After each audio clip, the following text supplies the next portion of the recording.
Hai, selamat malam. Aku ada dekat area Jalan Barat, J. Okay. Aku nak share satu cerita.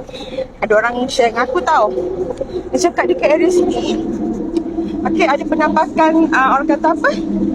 Singa jadian. Okay, so aku nak share dengan korang. Okay, tempat tu. Orang kata yang orang nampak singa jadian lah kan. Okay. Tapi sebelum tu aku nak warning korang kalau korang ada lemah semangat, kencing manis, darah tinggi, kolesterol dalam darah, aku harap korang tak teruskan video ni.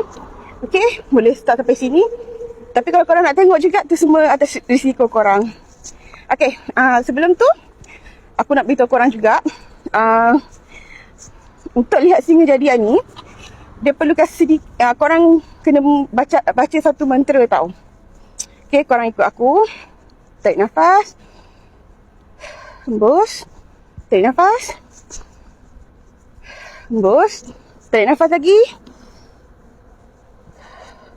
hembus. Okay, mantra ni dalam bahasa Siam tau.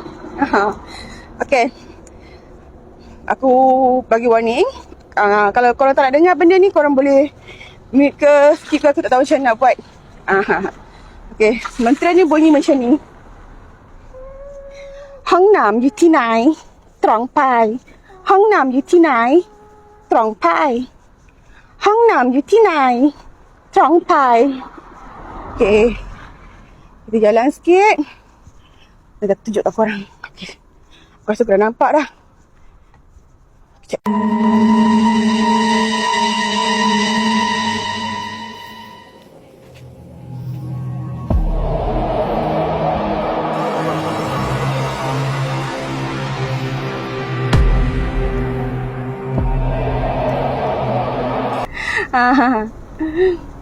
Macam seram tak?